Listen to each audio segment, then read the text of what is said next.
दोस्तों, बांग्लादेश के मुद्दे पर अब तक चुप रहने वाली भारत सरकार ने आखिरकार ऐसा मास्टर प्लान बना लिया है जिसने ढाका की नींव तक हिला दी है। आने वाले सालों में बांग्लादेश उठ भी पाएगा या नहीं, यह कहना मुश्किल हो गया है। सबसे बड़ा झटका तो वहीं से शुरू हुआ जब भारत ने बांग्लादेश को दी गई रेल पटरियां एक एक करके हटानी शुरू कर दी। लेकिन कहानी यहीं खत्म नहीं होती। भारत के चिकन नेक को लेकर की गई टिप्पणियों पर भी अब सरकार ने जवाब देने की ठान ली है। भारत ने नॉर्थ ईस्ट राज्यों को जोड़ने के लिए नए नए रास्ते तैयार करने शुरू कर दिए हैं। इसका सीधा मतलब यह है कि सिलीगुड़ी कॉरिडोर अब सिर्फ एक रास्ता नहीं रहेगा, बल्कि उसे मिलिट्री बेस की तरह इस्तेमाल किया जाएगा। और अगर भविष्य में बांग्लादेश चीन से हथियार ले या पाकिस्तान तुर्की से कोई चाल चले, तो भी वह भारत के सामने टिक नहीं पाएगा।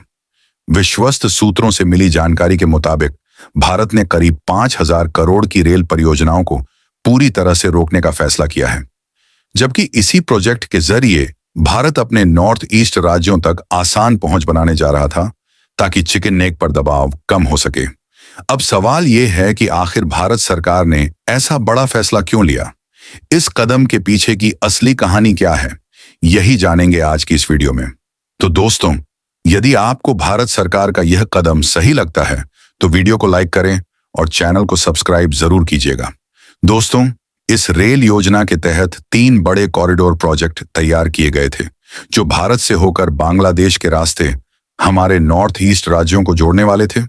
ये प्रोजेक्ट सिर्फ भारत के लिए ही नहीं बल्कि बांग्लादेश के लिए भी बेहद फायदेमंद साबित होते हैं, क्योंकि अरबों डॉलर का व्यापार दोनों देशों के बीच चलता है और टेक्सटाइल हब होने के कारण बांग्लादेश का सबसे बड़ा सहारा भारत ही था। दरअसल बांग्लादेश के ज्यादातर कपड़े दुनिया के अलग अलग देशों तक पहुंचते हैं और अभी तक ढाका इन्हें ट्रकों के जरिए भारत लाकर हमारे पोर्ट्स और एयरपोर्ट्स से एक्सपोर्ट करता था। लेकिन भारत की एडवांस रेल कनेक्टिविटी की वजह से यह काम और भी आसान हो सकता था। रेल मार्ग से बांग्लादेश का माल सीधे भारत के पोर्ट्स तक पहुंचता और जो सामान दुनिया तक पहुंचने में 3 से 4 हफ्ते लेता था, वही 8 से 10 दिन में पहुंच सकता था। यानी दोनों देशों के लिए फायदे का सौदा। लेकिन मोहम्मद यूनुस ने जैसे अपने ही पैरों में बम मार लिया। भारत विरोधी बयानों के बाद भारत की तरफ से रिएक्शन आना तय था और अब वही हो रहा है। भारत ने कपास की सप्लाई बंद करने के साथ साथ उन सभी प्रोजेक्ट्स को भी सस्पेंड कर दिया है जो ढाका की अर्थव्यवस्था को मजबूत बना सकते थे।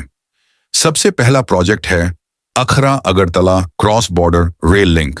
करीब 12.5 किलोमीटर लंबा यह प्रोजेक्ट भारत और बांग्लादेश के लिए बेहद अहम था, जिसमें 6.78 किलोमीटर का हिस्सा बांग्लादेश में और बाकी 5.5 किलोमीटर त्रिपुरा भारत में पड़ता है। भारत इस पर लगभग 400 करोड़ खर्च करने वाला था ताकि नॉर्थ ईस्ट की कनेक्टिविटी को एक नई रफ्तार दी जा सके। लेकिन अब जब भारत ने यह कदम उठाया है तो सवाल यही है कि क्या बांग्लादेश अपनी सबसे बड़ी सप्लाई चेन को खुद ही तबाह कर बैठा है? दूसरा बड़ा रूट था खुलनामोंगला पोर्ट रेल लाइन। यह परियोजना 3,300 करोड़ की लागत से तैयार की जा रही थी, जिसमें 65 किलोमीटर लंबा ब्रॉड गेज रेल मार्ग शामिल था। इसका असली मकसद मोंगला पोर्ट को सीधे रेल नेटवर्क से जोड़ना था ताकि बांग्लादेश का सबसे अहम समुद्री रास्ता पहले से कहीं ज्यादा ताकतवर बन सके। लेकिन कहानी यहीं खत्म नहीं होती।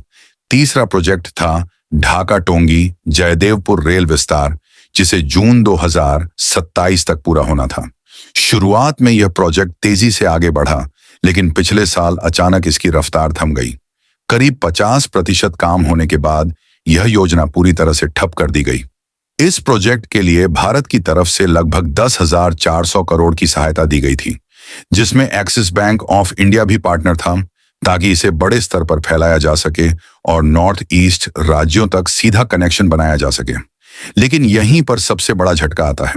इन 3 मेगा प्रोजेक्ट्स के अलावा 5 और रेल मार्ग प्रस्तावित थे। उनके सर्वे, डीपीआर और तमाम तकनीकी जांच लगभग पूरी हो चुकी थी। बस धरातल पर उतरने ही वाले थे कि भारत ने अचानक से सभी 8 प्रोजेक्ट्स को सस्पेंड कर दिया। यानी 3 चल रहे और 5 शुरू होने वाले सब रोक दिए गए। अब भारत ने अपने नॉर्थ ईस्ट राज्यों को जोड़ने के लिए एक नया गेम प्लान बना लिया है।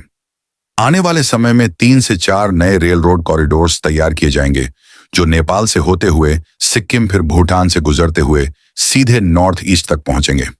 इस कदम के बाद भारत का कुख्यात चिकन नेक अब सिर्फ मिलिट्री ऑपरेशंस के लिए इस्तेमाल किया जाएगा। इस नई योजना में भूटान से कोई परेशानी नहीं होगी, बल्कि वहां की मैन्युफैक्चरिंग और टूरिज्म इंडस्ट्री भारत के जरिए वैश्विक बाजार में पैर पसार पाएगी। भूटान के लिए यह सुनहरा मौका है, लेकिन चीन वो जरूर इस प्रोजेक्ट पर आपत्ति जताएगा और सबसे बड़ी दिक्कत नेपाल में खड़ी हो सकती है, क्योंकि वहां की राजनीतिक अस्थिरता भारत के इस मास्टर प्लान को धीमा कर सकती है। फिर भी चौंकाने वाली बात यह है कि नेपाल को भी इस रेल प्रोजेक्ट से सीधा फायदा होगा। यही कारण है कि चाहे देर लगे, लेकिन इस महत्वाकांक्षी योजना को आखिरकार हरी झंडी मिलना तय है।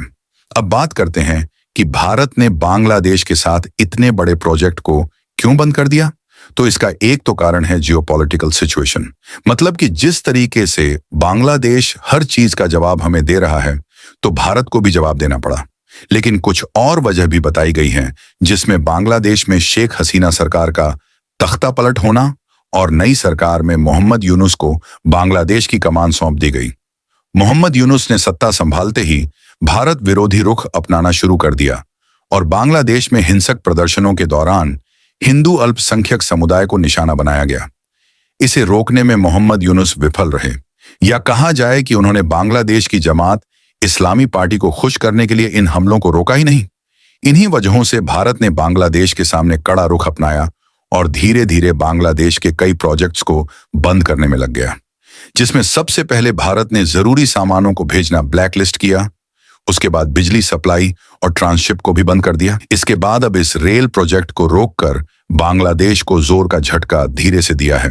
भारत में सिलीगुड़ी कॉरिडोर, जिसे चिकन नेक कहा जाता है, यहां पर रेलवे की बेसिक इंफ्रास्ट्रक्चर को और ज्यादा एनहांस करने के लिए उत्तर प्रदेश और बिहार में मौजूद रेल लाइनों को 2 गुना या फिर 4 गुना करने पर सर्वेक्षण कार्य शुरू कर दिया गया है, ताकि यहां से हम रेलवे की फ्रीक्वेंसी को बढ़ा सकें और वहां पर लिमिटेड रूट्स का इस्तेमाल करते हुए मैक्सिमम ट्रेनों को गुजार पाएं। तो डेफिनेटली ये भारत के लिए एक अच्छा कदम हो सकता है। लेकिन अंत में हम आपसे एक ओपिनियन जानना चाहेंगे। भारत अब भी नेपाल और भूटान का सहारा लेना चाहता है अपने नॉर्थ ईस्ट राज्यों को कनेक्ट करने के लिए। तो क्या भारत सरकार का यह फैसला दुरुस्त है या नहीं? इसके अलावा यदि भारत अपने चिकन नेक को एक्सपेंड करते हुए सिलीगुड़ी कॉरिडोर को ही एडवांस टेक्नोलॉजी के माध्यम से नॉर्थ ईस्ट को कनेक्ट करने का काम करता है, तो इन दोनों ऑप्शंस में से कौन सा ऑप्शन ज्यादा अच्छा है? सिलीगुड़ी कॉरिडोर को एक्सपेंड करना या फिर दूसरे देशों के माध्यम से अपने नॉर्थ ईस्ट को कनेक्ट करना? अपनी कीमती राय कमेंट में जरूर बताएं। वीडियो अच्छी लगी हो तो लाइक करें और चैनल को सब्सक्राइब जरूर करें। अब मिलते हैं अगली वीडियो में। तब तक के लिए जय हिंद, जय भारत।